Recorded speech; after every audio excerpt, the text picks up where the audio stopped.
안녕하세요, 반갑습니다. 기원TV 황 대표입니다. 오늘은 제가 카페를 창업할 때 알아야 할 10가지를 준비해 봤습니다. 예전에 만든 영상이긴 한데 요청이 하도 많아서 이것을 좀 더 업그레이드를 시켰습니다. 아무래도 신규 창업하려는 분들이 많은 것 같아요.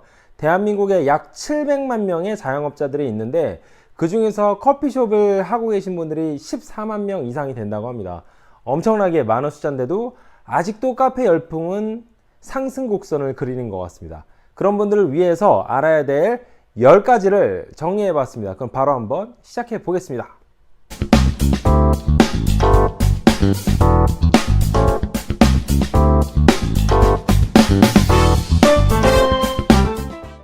자, 그 첫 번째는요, 장비 관련입니다.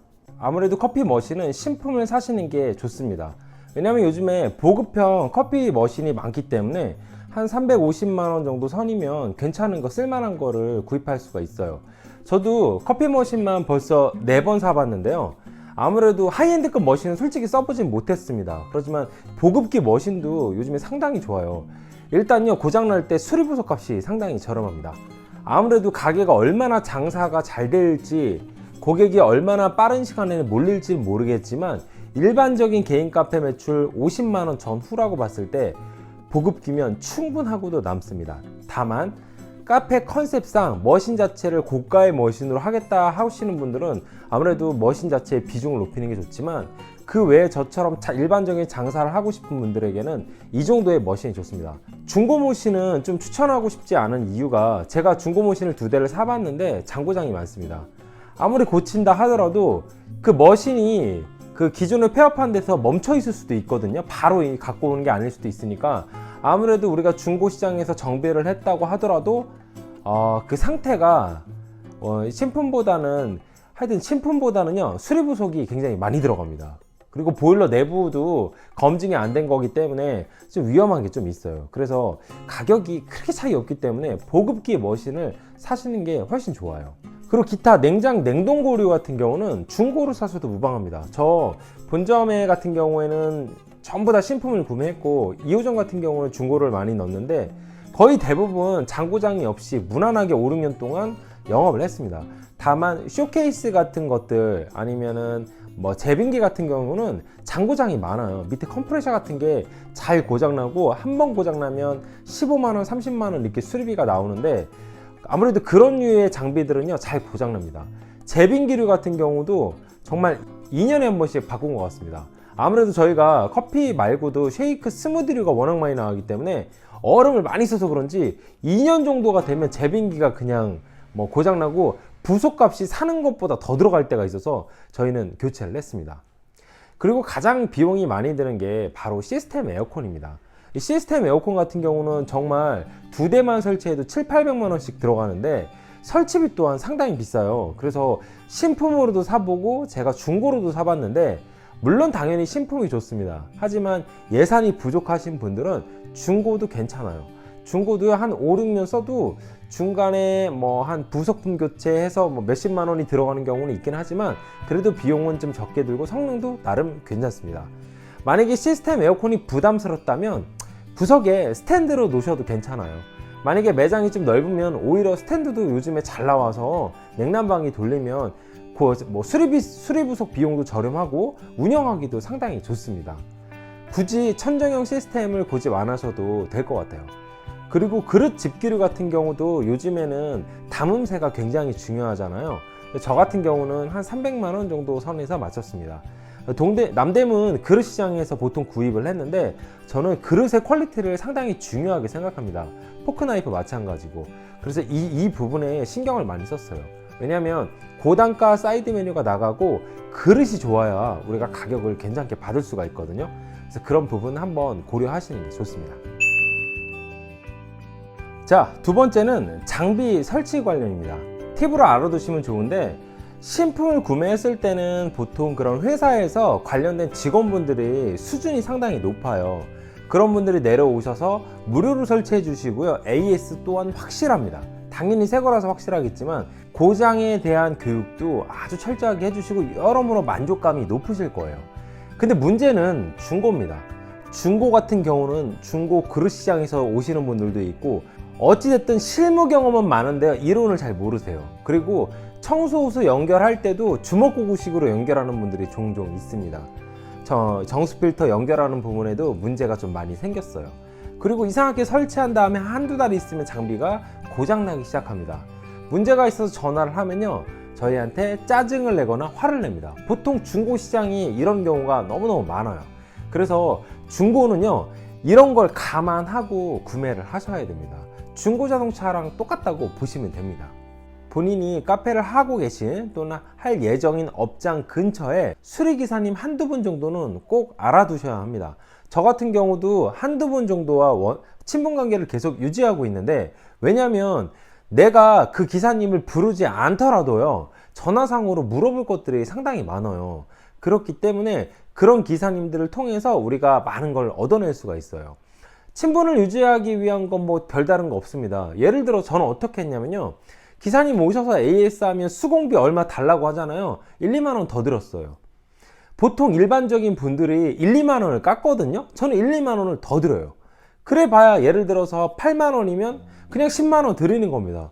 그러면 2만 원이면요, 저녁에 나가서 술 한잔 안 먹어도 되는 가격인데, 그 기사님이 느꼈을 때는 이 사장님 괜찮네 하면서 제 전화도 잘 받아주고 매장에 와달라고 하면 시간 스케줄도 제 기호에 맞춰서 잘 맞춰줍니다.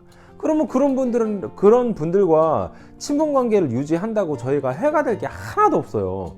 그러니까 이렇게 하면서 운영을 하면 매장 운영에 상당히 도움이 됩니다. 자, 세 번째는 관련 자격증입니다. 우리가 자격증 관련돼서 질문을 상당히 많이 받았습니다. 저 또한 바리스타 2급 자격증을 10몇 년 전에 딴다고 그 고생을 했었는데, 참 지금 생각해보면 바리스타 자격증이라는 게 왜 있어야 되는지 저도 아직까지도 모르겠어요. 제 후배도 바리스타 1급 자격증부터 시작해서 국제 바리스타 뭐 이런 걸 딴 친구들도 있는데, 그 친구들도 얘기를 합니다. 이걸 도대체 왜 따야 되는지. 장사랑은요, 전혀 무관합니다. 돈 버는 거랑은 전혀 상관이 없어요. 본인 만족이고, 과연 이 자격증으로 인해서 우리가 매출을 올릴 수 있는 게 몇 가지가 있을까 해도 답이 없습니다. 그러니까 본인이 자격증을 따고 싶으면 따도 되는데, 이게 매출이나 장사 잘 되는 거랑은 그닥 비례관계는 아닙니다. 그렇지만 이 정보 교육이라든지 이 사이드 메뉴 브런치 교육 같은 게 있다면 이거는 이수하시는 게 좋습니다. 그리고 이론 교육도 어느 정도 기본적으로 알고 계시는 게 좋아요. 왜냐면 사업을 하다 보면 매장이 점점 커질 거 아니겠어요. 매장이 2호점, 3호점 이렇게 늘어날 수도 있기 때문에 언젠간 제가 누군가를 가르쳐야 될 그런 기회가 많아요. 그렇기 때문에 이론적인 부분은 독학을 하셔도 되고, 독학이 안 되면 그런 부분 때문에 학원 가서 이론 교육을 좀 받아도 좋습니다. 이론 교육을 알아야 우리가 어떤 실무 능력을 키울 때 why, 원인을 알게 되는, 이유를 알게 되는 거예요. 그렇기 때문에 사장으로서, 매니저로서, 점장으로서는 어느 정도 기본 기초 지식은 알고 가는 게 좋다. 이게 결론입니다. 자, 네 번째는 창업 비용입니다. 개인 카페는요, 보통 5천만 원에서 1억 내외의 돈이 보통 들어갑니다. 15평에서 30평 내 쪽으로 셀프, 반셀프 또는 외주를 의뢰했을 때 그 정도의 비용이 들어가는데, 외주를 들어가게 되면 그거보다 훨씬 더 오버되는 경우도 있겠죠. 인테리어가 굉장히 카페에서 많은 비중을 차지합니다. 뭐 보증금이라든지 권리금은 빼고 얘기할게요. 그건 어차피 본인들이 돌려받는 돈이기도 하고, 이제 보증금이나 권리금 같은 경우는 우리가 뭐 필수로 선택할 수 있는 부분은 아니기 때문에 외적인 비용에서는 그 정도의 비용이 들어갑니다. 보통 10평에서 15평 매장을 운영했을 때 보증금을 약 한 2천 정도로 잡고요, 월세를 100만 원, 인테리어비를 1,500에서 2,000 정도로 잡습니다. 자, 이런 경우에는 반셀프 기준으로 봤을 때입니다. 그리고 장비 같은 경우는 중고와 신품을 혼합해서 600에서 한 1,000만 원 정도 세팅을 하면 충분한 장비를 구매할 수가 있습니다. 집기류 같은 경우는 보통 200만 원 선 내외로 하게 되면 초도 물품부터 시작해서 기타 재료, 뭐 그릇, 뭐 이런 거 테이크아웃 용품들, 이런 것들을 어느 정도 맞출 수가 있어요. 제일 중요한 건요, 저 같은 경우는 인테리어를 반셀프로 하시는 게 가장 좋다고는 하는데, 저 같은 경우는 매장 두 군데 다 외주를 줬어요. 제가 반셀프를 했을 때 완성시켜 놓고 좀 자신이 없었습니다. 왜냐면 반셀프라든지 셀프한 친구들 거 봤는데 조목조목 봤을 때 자재가 좋거든요. 근데 완성됐을 때 뭔가가 좀 어설프더라고요. 너무 지나치게 포인트를 많이 주거나 뭔가 정신이 없어가지고 저 같은 경우 비용을 좀 주더라도 외주에 맡겨가지고 깔끔하게 마무리를 졌습니다. 아무래도 인테리어 바를 무시를 못하기 때문에 저는 그 부분을 되게 예민하게 생각하고 있어요. 이 매장 공사할 때는요, 보통 사장님이 3주가 됐던 4주가 됐던 그 공사 현장에 나오시는 게 좋아요. 왜냐면 전기 공사라든지 배관 공사 같은 경우 한번 한 다음에 우리가 도면을 받을 수 있는 게 아니잖아요. 그러니까 나중에 AS라든지 매장 운영하다가 문제 생겼을 때 업자 불러갖고 수리하기도 힘들어요. 그래서 파이프가 어디로 지나가는지, 전기 배선이 어디로 깔리는지 이런 것들을 다 우리가 확인을 해야 됩니다. 이 매립한 다음엔요, 확인하기가 어렵기 때문에 사장님이 현장에 나오셔가지고 일일이 체크를 다 하셔야 됩니다. 그래야 매장을 운영할 때 곤란한 상황이 발생하지 않는다는 거 경험으로 알려드리겠습니다. 다섯 번째는 상권입니다. 상권은 번화가 상권이 있고요, 골목 상권이 있는데 크게 이렇게 두 부류로 나뉠 수가 있습니다. 번화가 상권은요, 아무래도 유동인구가 많아요. 유동인구가 많고 또 직원 채용할 때 상당히 유리합니다. 그러나 대표적인 단점으로는 경쟁업체가요, 상당히 빠른 시간에 엄청나게 많이 들어와요. 그리고 메이저 경쟁업체도 잔뜩 들어옵니다. 그러니까 굉장히 빨리 망할 수도 있다는 사실이에요. 내가 어느 정도 실력이 있다면요, 급성장할 수 있는 기회를 가질 수가 있는 게 바로 번화가 상권입니다. 번화가 상권은 당연히 임대료가 조금 비싸다는 사실을 아셔야 합니다. 골목 상권 같은 경우요, 투자 비용이 상당히 좀 저렴해요. 투자 비용이 저렴한 대신에 유동인구가 적습니다.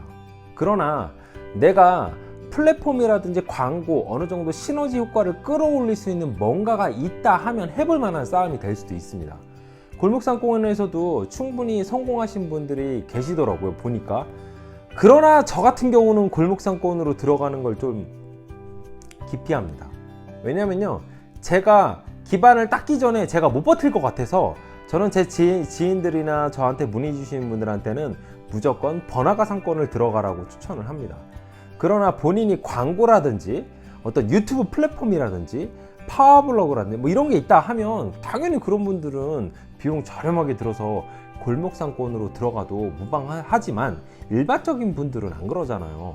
그렇기 때문에 저는 이왕이면 유동인구가 많은 그런 동선상에 가게를 오픈하는 게 유리하다. 굳이 신축 건물이 아니어도 상관없습니다. 건물이 그지 같아도 상관없어요. 유동인구 동선에만 꽂히면 승산이 있습니다. 자, 여섯 번째는 직원 채용입니다. 자, 우리가 처음에 신규 오픈을 했을 때 1인 카페 사장님들 특히 걱정하시는 게 직원을 알바를 채용해야 되는지 내가 혼자 운영해야 되는지 고민을 많이 하시더라고요. 그래서 어느 정도 매출이 올라가면 채용하겠다고 하시는 분들이 많은데 이거는요, 제 경험담으로 말씀드리자면 아르바이트를 무조건 채용하시는 게 좋습니다. 키오스크는 키오스크대로 가고 알바는 알바대로 어느 정도 가는 게 나아요. 왜냐면요, 매출이 어느 정도 일정 궤도선까지 끌어올리려면 사람의 영역이 필요한 부분이 있습니다. 왜냐하면 초창기 오픈할 때 사장님들은요, 아무래도 메뉴에 집중하시는 게 훨씬 좋아요. 지금 매장이 처음에 신규 오픈했을 때 오픈 멤버로 들어오는 신규 알바 직원들 같은 경우를 보면 보통 일을요, 굉장히 열심히 해줘요. 일반적으로 그렇습니다. 그런 친구들이 왠지 모르게 오픈했을 때 사명감이라는 게 생기는지 기본적으로 3개월에서 5개월까지는 대체적으로 열심히 해줍니다. 그 기회를 받아서 사장님들이요, 메뉴에 좀 집중을 하시고 시그니처 메뉴, 손님들한테 어떤 담음새를 선보이는 부분을 퀄리티를 많이 올려주셔야 초기 단골을 잡을 수가 있습니다. 그리고 직원들을 어느 정도 숙련되게 가리키다 보면 물론 그만두고 들어오고 이게 반복이 되겠지만 그 중에 분명히 한두 명은 남아있는 친구도 있어요. 그런 친구들이 나중에 직원이 된다던가 매니저가 된다던가 뭐 이렇게 되는 거거든요. 근데 그런 직원들이 있어야 사장님들이 2호점도 출점할 수 있고 나중에 알바 직원들 15명, 20명까지 늘릴 수가 있는 거예요. 근데 내가 직원이나 아르바이트 인건비 부분이 너무 부담이 된다 하시는 분들은 어떻게 보면 장사가 커지기가 어려운 구조라고 볼 수 있습니다. 결국은 돈은요, 제가 버는 게 아니라 직원들이 번다는 거 알고 계시잖아요. 그래서 직원 채용을 할 때 그런 부분을 고려하셔야 됩니다. 7번째는 개인 창업과 프랜차이즈 창업입니다. 초기 창업자분들은 보통 이 두 가지에 고민을 많이 하시더라고요. 개인 창업을 하는 게 나은지 프랜차이즈를 하는 게 나은지, 보통 자신이 없는 분들이 프랜차이즈를 선호하는데 이런 기준을 갖고 정하시면 절대 안 됩니다. 제일 중요한 건요, 본인이 성향이 어떤 부분에 더 성공 확률이 높은지를 파악하셔야 됩니다. 저 같은 경우는요, 개인 창업이 맞아요. 저는 원래 주도적인 성격이었고 제가 만들어서 성장시키는 걸 좋아했어요. 근데 저 같은 성향이 프랜차이즈를 하면 참 저는 말 잘 안 들을 것 같아요. 그렇지만 프랜차이즈를 선호하시는 분들은 어떤 유형이 적합하냐면, 나는 어느 정도 체계적으로 갖춰져 있는 데서 매장에 너무 많은 에너지를 쏟고 싶지는 않다. 그리고 나는 이거 아니어도 다른 일이 더 많고 난 나중에 이거를 투자 목적으로 오토 매장으로 돌릴 걸 선호한다. 뭐 이런 분들 계시죠.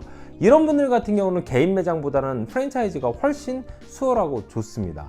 아무래도 체계가 완벽하게 잡혀 있기 때문에 접근하기 쉽고요. 이런 분들은 오히려 더 이 프랜차이즈를 가맹비라든지 로얄티를 주면서 관리하는 게 훨씬 좋아요. 그리고 개인점 같은 경우는 어떤 분들이 많냐면, 저처럼 성장시키고 싶으신 분, 저처럼 내 브랜드를 갖고 성장시켜서 이걸로 다른 사업을 연결하고, 그 다음에 직영점, 또는 내 건물에 1층에 내가 직영점을 늘려서 직원을 어떻게 키우겠다, 그러니까 비전이 있는 분들 있잖아요. 프랜차이즈와 목적이 다른 분들, 이런 분들이 개인점 창업을 하시는 게 낫습니다. 음료에 대한 퀄리티 같은 경우 그런 기준으로 따지는 게 아니라 내 사업을 앞으로 어떻게 끌고 나가야 되는지 그 성향에 맞춰서 가시는 게 아주 좋아요. 자, 8번째는 원두예요. 원두는 너무 많죠. 정말 엄청나게 많은 원두 샘플이 들어옵니다. 그리고 원두 납품해달라고 영업사원들이 계속 아마 찾아올 거예요. 그래서 본인이 로스팅을 하지 않고 기성품을 납품받아서 쓰시는 분들 같은 경우는 제가 딱 정해드릴게요. 기본적으로 아메리카노 3,500원에서 4,000원 사이로 받고 싶다, 이런 분들은요, 그냥 키로당 25,000원에서 3만원짜리 원두, 이 정도면 괜찮은 원두거든요. 그 정도 선에서 받아서 사용하시는 게 좋아요. 그리고 번화가 상권 같은 게, 제가 하고 있는 이런 번화가 상권에서는 오히려 산미가 좀 적당하면서 고소한 맛이 있는 그런 부드러운 커피가 이 동네에서는 많이 선호하는 것 같습니다. 산미가 높은 게 아무래도 고급스러운 커피지만, 그래도 이렇게 번화가 술상권에서는 산미를 싫어하시는 손님들이 상당히 많더라고요. 가는 데마다 느낀 건데. 그래서 그 지역이라든지 내가 팔려는 그 상권에 맞춰서 원두 타입을 선택하는 게 상당히 좋습니다. 자, 9번째, 사이드 메뉴입니다. 자, 사이드 메뉴는 냉장, 냉동류가 있고요, 시그니처 메뉴를 할 수 있는 수제 메뉴가 있습니다. 완제품과 반가공 제품의 비율을요, 좀 일정하게 가져주는 게 좋아요. 너무 가공 위주로 가는 것도 좀 안 좋고, 너무 반가공 위주로 가는 것도 안 좋아요. 그래서 시그니처 메뉴 같은 경우는 어느 정도 우리가 재료를 직접 반죽을 해서 이렇게 만드는 부분을 비중을 한 30% 정도 주고, 나머지 70% 정도는 이제 완제품들, 빠르게 만들 수 있는 것들, 저단가, 이런 것들 비중을 적정하게 밸런스를 맞춰가지고 운영을 하면 객단가도 올라가고 상당히 좋습니다. 제일 중요한 건 매장에 본인의 시그니처 메뉴가 있는지를 확인을 하셔야 됩니다. 그리고 그런 시그니처 메뉴가 없다면 연구하셔서 오픈하시는 게 좋아요. 10,000원 이상을 말하는 겁니다. 12,000원, 13,000원짜리. 그리고 아무래도 그런 메뉴를 하기 위해서는 직접 반죽을 해야 되겠죠. 또한 그릇도 상당히 중요합니다. 똑같은 재료에 똑같은 퀄리티의 음식을 예를 들어서 한 5,000원짜리 그릇에 담아 나가면요, 가격을 많이 못 받아요. 근데 똑같은 재료를 똑같은 품질의 퀄리티의 음식을요, 3만원짜리 그릇에 담아 나가잖아요. 그러면 가격을 더 받을 수가 있습니다. 그 연구진들이, 하버드대학교 연구진들이 얘기했다잖아요. 손님들이, 고객이요, 느낄 때 대우받는 건요, 그릇의 무게와 커틀러리의 무게에 따라서 본인이 낸 값어치에 대한 대가를 받았다, 이렇게 생각한다고 합니다. 그만큼 그 담음새에 따라서 우리가 가격을 정할 때 유리하다는 거예요. 자, 마지막 10번째, 고객 관리입니다. 자, 고객 관리 상당히 중요하죠. 가장 매출과 연결되는 부분이 바로 이 고객 관리입니다. 고객 관리는요, 우리가 신규 고객과 단골 고객, 충성 고객으로 나눌 수가 있는데, 처음에 우리가 장사를 하면 신규 손님을 땡기기 위해서 전단지도 뿌리고 광고를 하잖아요. 블로그 광고도 하고. 근데 가장 이상적으로 우리가 영업을 할 때 목표를 둬야 될 게 뭔지 아세요? 하루 매출에요 20에서 30%를 단골 고객이 만들어 줬을 때 그 매장은요 안정성이 있는 매장이라고 합니다. 백종원 선생님이요 하루에요 10명 들어오는데 5명이 내가 아는 손님이다 라면 그 가게 절대 안 망한다고 합니다. 그 가게는 절대 안 망한다고 말씀하셨어요. 마찬가지로 가게의 단골이 얼만큼 있느냐에 따라서 매출이 높고 낮고의 문제가 아니에요. 매출의 기복이 어느 정도 일정하게 갈 수 있다는 겁니다. 장사 잘하는 사장님들은 특히 단골 관리를 잘해요. 단골 관리를 잘 하기 위해서는요 손님한테 어떤 물건을 팔았을 때, 음식을 팔았을 때 일정 부분은 돌려줍니다. 그게 뭐가 됐던, 포인트로 돌려주던, 음식으로 돌려주던, 뭐가 됐든 선물로 돌려주던 고객한테 돌려줍니다. 많이 받지 않는다는 소리예요. 그러면서 그런 손님들이 매장에 다시 재방문할 때 부담스럽지 않는 구조로 가는 거예요.